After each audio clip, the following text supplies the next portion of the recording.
Oke Kak Evran, saya akan menjawab pertanyaan Kak Evran ya. Jadi gini, perbedaan yang mencolok dirasakan itu bedanya GERD atau gastritis itu apa Bang? Soalnya saya kurang lebih 4 bulan kena aslam GERD anxiety. Alhamdulillah puasa masih berjalan lancar sampai saat ini. Tapi permasalahannya hingga saat ini saya masih merasakan di lambung serasa penuh gas kembung. Jadi begah ya. Ketika sendawa itu terasa lega ya, sendawa lega, tapi lambung itu masih saja terasa nusuk di bagian ulu hati ya. Bahkan kalau lagi berkendara terkadang nusuk sampai ke tulang belikat. Oke, apakah itu GERD atau gastritis? Oke, gini Kak Evrans. Jadi yang Kakak alami ini ya, itu masih begah ya, untuk puasa lancar. Ini sudah terlihat tanda-tandanya ya bahwa Kakak ini mengalami GERD, bukan gastritis. Kalau Kakak mengalami gastritis, umumnya dibuat puasa itu terasa perih melilit ya. Jadi perbedaannya itu. Jadi Kakak ini lambungnya aman ya.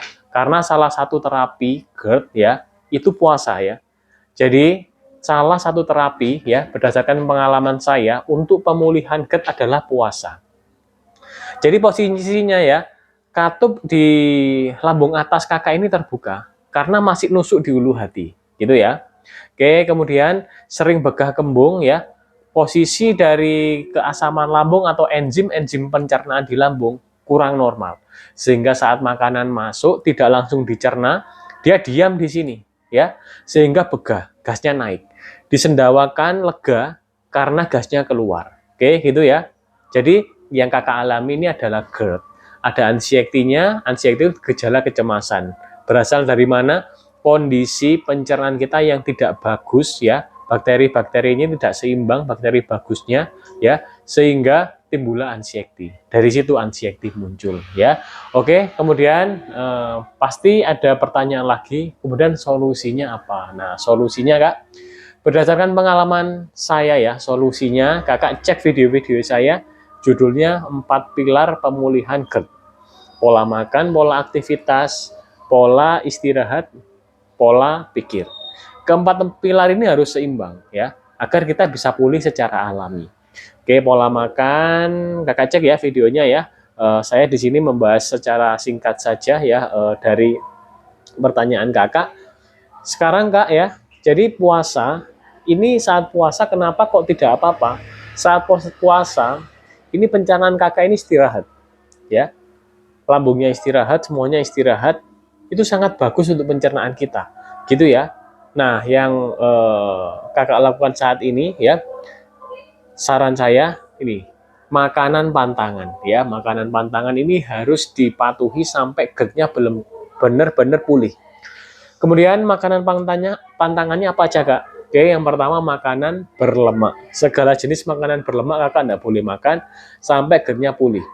Apa aja? Kuah rawon, kuah soto, ya, kemudian kuah bakso, ya, kemudian kuah tahu campur, itu lemaknya tinggi, ya, kulit ayam tidak boleh, ya. Oke, kemudian makanan bertepung, segala jenis makanan bertepung, gorengan bertepung, snack-snackan, kue kering, ya, pentol, ya, pizza, mie, dan lain-lain. Pokoknya ini bertepung terigu, ya.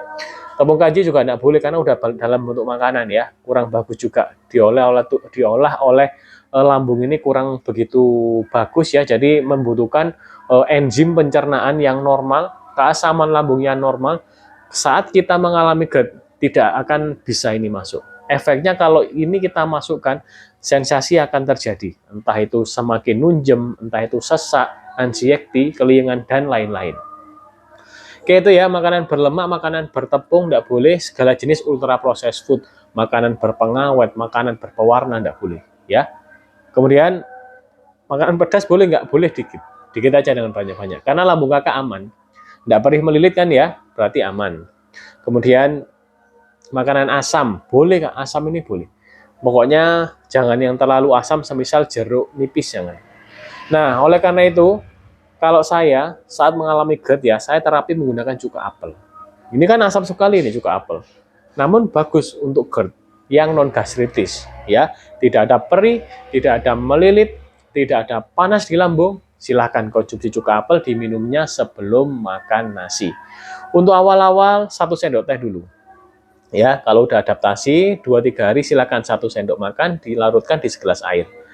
Untuk awal-awal kalau GERD-nya memang parah, sehari 2 kali, pagi dan sore boleh. Namun kalau udah rutin ya, sehari sekali saja di pagi hari. Gitu Kak ya. Kemudian konsumsi juga tape ya. Jadi probiotik ini terapinya menggunakan probiotik, juga apel, tape, probiotik cair, silahkan. Tape singkong yang dipakai gitu ya, dimakannya sama sebelum makan. Kasih jeda kalau mau minum cuka apel dan singkong, di tape singkong ya secara bersamaan dipakai, kasih jeda. Bisa tape dulu, bisa cuka apel dulu. Kalau saran saya di tape dulu. Pagi hari kita minum air putih seperti biasa 1, 2, 3 gelas. Oke, sebelum makan makan dulu tape ya. Tape dimakan 1-2 potong, jangan terlalu banyak. Kalau terlalu banyak kurang bagus juga ya. 1-2 potong saja. Oke, probiotik masuk, silakan makan buah. Terserah buahnya. Alpukat boleh, apel boleh ya, silakan buahnya. Pisang boleh, kurma boleh. Oke, probiotik masuk, buah masuk baru.